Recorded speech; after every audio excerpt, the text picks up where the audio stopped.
All right, so I'm just about 3.5 hours away from going and seeing Rise of Skywalker, Episode 9, Star Wars, End of the Saga. And I know that I'm really going to enjoy it, but I'm a little concerned that it's going to end up being one of those things where I really liked it, but wished I would have loved it. But I think at this point in the game, after the way they set this entire Disney Star Wars things up, I don't think that we could have that great, satisfying ending. My expectation is that when I'm done watching the movie, it's going to be painfully obvious, and I've seen other people in the reviews say this, that there was absolutely no plan going into this whole thing. Like, literally, Kathleen Kennedy sat down with J.J. Abrams and said, write a movie. And then when that was done, she went to Rian Johnson, and she's like, all right, make a sequel to that. And then they sat down after Last Jedi had some issues, and the conversation was, well, people didn't like it, so let's play cleanup. I do believe that when this underperforms, and once again, I think I'm going to love it, or at least like it a lot, but I feel like I will be disappointed. I do believe that this movie is going to disappoint, especially opening weekend with the reviews right now. I think that come here in the next couple weeks, Kathleen Kennedy will be gone, and that Bob Iger is going to be sitting down with a few key players in Disney and trying to figure out how to reset this thing. And when I say reset, I am not saying that they redo 7, 8, and 9 and pretend like they didn't happen. No. Those are there. I do not like the idea of uncanonizing anything. But I think that with Star Wars that they can make something that's much better in the future. Honestly, what I'd like to see happen is that Iger sits down with basically, or gets together, not sits down with them, because I don't want him really having anything to do with the creative control. I want him to put people in the right places. I think that they should have a resort, rent it out for a week, get all the great minds that have made everything amazing at Marvel, and get them together and put them in a few rooms for a whole week and say, let's hammer this out and figure out what we're going to do going forward. I mean, get James Gunn, Taika Waititi, Jon Favreau, all these amazing people, the Russo brothers, I can never remember their names, but the writers for Infinity War and Endgame, and I believe they also wrote Civil War. Get all those guys together in a room and say, all right, where do we go from here? How do we turn Star Wars into Marvel, basically, which is something that's amazing for me to say.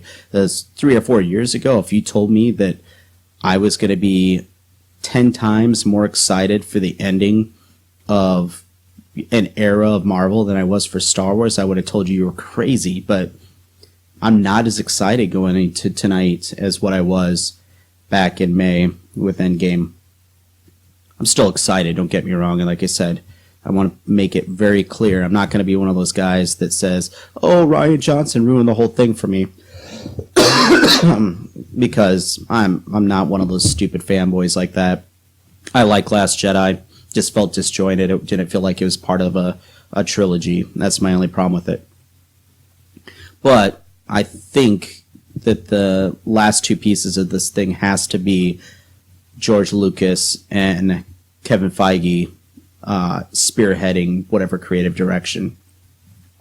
And before you say that Feige has way too much going on with Marvel, he's got things set up for the next few years. He's got all the writers and actors and directors and everything set up.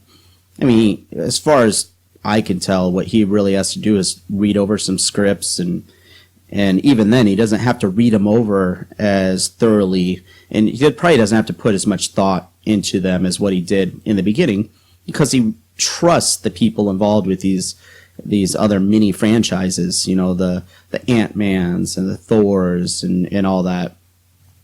So it wouldn't surprise me if he had a little extra time right now to kind of work on Star Wars. And once again, I mean, he doesn't necessarily need to have too much to say on the actual creative direction.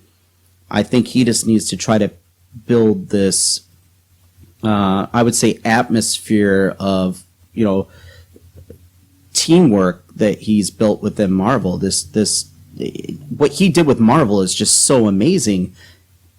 And it doesn't come down to him being so overly talented in any one thing that he does, but he had the talent of putting the right people in place and having them do the right things, and to take a franchise where it really isn't like everything's supposed to be cohesive, but in the end, it was able to tell one 23-story, franchise to an end that was satisfying. And I think he needs to at least be there in the beginning to help whatever creative team they're going to have going forward with Star Wars. And I forgot probably the name that I want to see involved with this more than anything else, and that's Dave Filoni.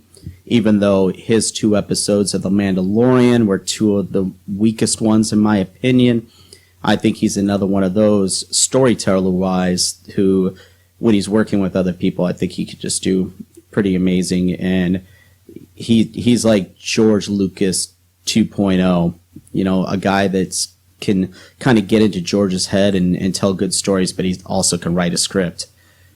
And that's the other thing with George Lucas. I would love to see him in a minimum capacity where he's helping develop the stories, not writing the dialogue, not making any decisions, but is in the conversations. I mean, because ultimately that's where it's going to start. That first day, if they do get a team together, like I'm saying, and I really hope they do, the first day or so, there shouldn't even be any real decisions made. It should just all be talking, and one conversation leads to another, and just getting the crazy stuff out there, and then a group of people saying, oh my gosh, this and this and this, that would all work together. Let's make this happen. But, man, kind of rambling right now. I will do another video later tonight. Well, no, I'm not going to do it later tonight. I'm actually, more than likely, I got some family members I'm taking to the movie. I'm going to drop them back off at home. And unless if I hate the movie, I'm going to be going back and picking up watching another showing of it later on. So I'm not probably going to be doing a video tonight. But I took off today and tomorrow from work. So tomorrow I will get up and do a review. And really, I don't do reviews. It'll be more of these are the things I liked, these are the things I didn't. And I'll kind of give you my view of not only what I felt about the movie, about what the movie meant for the whole franchise, and where it makes me feel like Star Wars is going to go going forward. All right. Well, I hope everybody gets out there, watches the movie tonight and this weekend.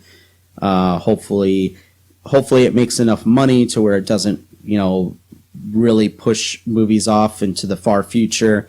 But I hope that it's a message to Bob Iger that as much as Kathleen Kennedy's probably a great person and a great businesswoman, that she needs to be relieved of her duties when it comes to Star Wars, at least in any kind of creative capacity. All right. May the Force be with you, and enjoy the movie.